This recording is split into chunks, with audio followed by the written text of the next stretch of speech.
Okay, so our next poet up actually sent me a bio. Her name is Nicole Girard. Nicole once read that we should write what we know.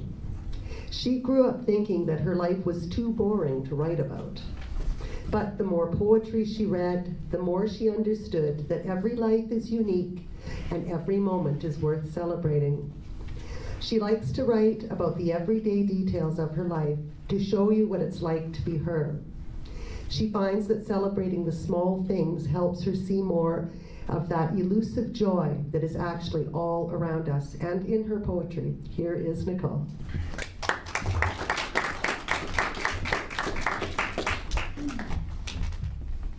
Thanks, Jade. My first poem is nothing about my life. It's the pastiche, and I chose a poem by E.E. Cummings to write, or to copy. So I'll read both E.E. Cummings' poem and then my own. E.E. Cummings, I don't think he titled his poem, so his titles are just the first line of his poem. So it's called Buffalo Bills. Buffalo Bills defunct, who used to ride a water-smooth silver stallion and break 1, 2, 3, 4, 5 pigeons just like that. Jesus, he was a handsome man. And what I want to know is, how do you like your blue-eyed boy, Mr. Death? So mine I called Portrait. Janis Joplin, buried by sex and drugs, who had an ocean-smooth, raspy voice, and sung, lying proud, strong, and beautiful, like the fierce blazing sun. Freedom was her worst drug. And what I want to know is, was it all worth it only to lie in the arms of Mr. Death?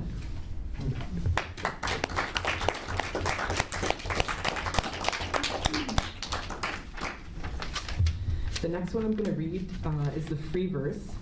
I wrote about the Grand Canyon. I went there 8 or 9 years ago, but my brother and his wife just planned a trip to Vegas. They're there right now.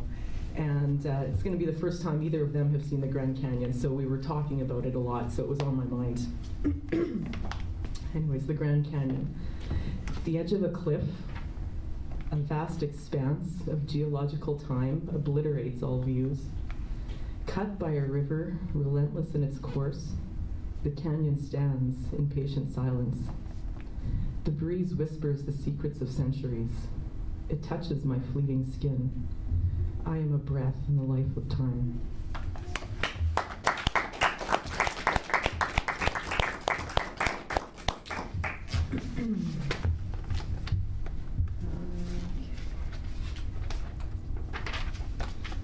The next one I'm going to read is a blank verse. I have a new love in my life, so I wrote a poem for him, and he was just ecstatic about it. It's called The Zamboni Driver's Second Pass. I walked uneven streets of fallen leaves and frost that caught up my feet and pitched my step through seasons of separation and grief.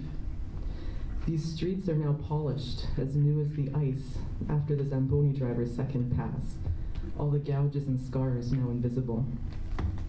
In step with your step, I look up from my feet, among trees changed by the sharp bite of frost.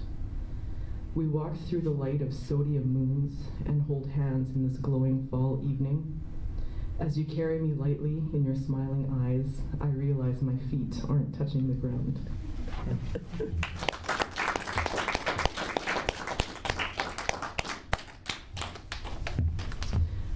I'll read you one of the Georgic poems I wrote. Mine was a modern one, so it has no particular pattern or rhyme scheme. It's called The Rules of Rough Mechanics. So if you ever wanted to know how to work with a bunch of rough guys, today's your lucky day.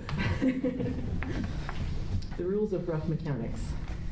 Leniency is the biggest necessity when working with rough mechanics all day.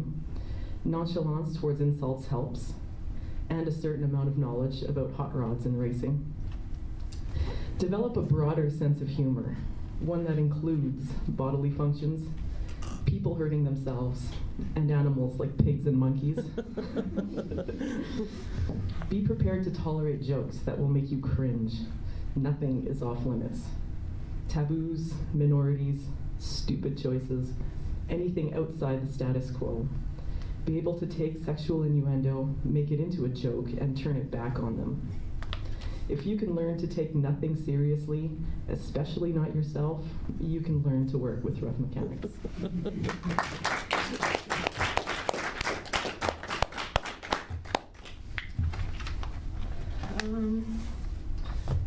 I'll read my ballad next. When I was 14, I babysat my two little cousins for 2 weeks during the summer. They were young, like 10 and 7, and I had a fantastic time with them. But my birthday happened to fall during this 2 weeks, and they decided to throw me a birthday party. So I'm writing about the birthday party.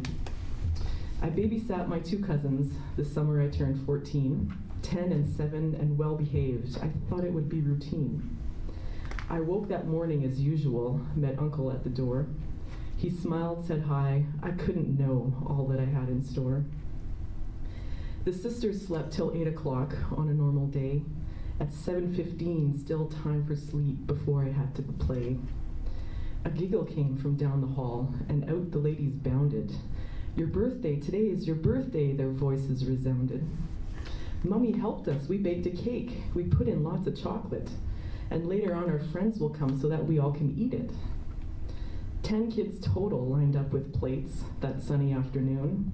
They took their cake and chocolate milk into the living room. I held my breath as I looked on, my face cold and sallow. As dark cake flew and milk spilled out, my aunt's rug was yellow. They finished their cake and ran outside. I got on my hands and knees and scrubbed away the afternoon filled with dread and unease. My aunt came home and I fessed up and showed her all the stains. She had to sit down from laughing so hard. All my worries were in vain.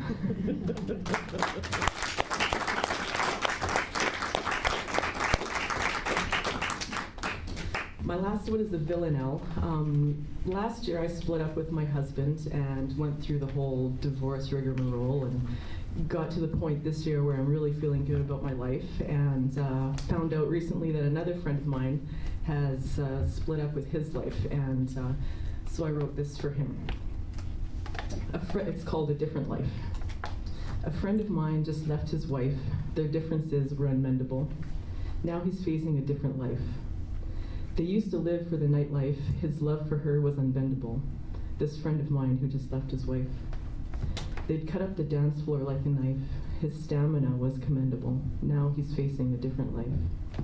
Changes are a sure fact of life, but her reason was not dependable, and so my friend left his wife. Their children's lives were fraught with strife. Her actions were not defendable, and now they're facing a different life. He sees me living in the height of my life. He hopes his errors are emendable. My old dear friend just left his wife, and now he's facing a different life.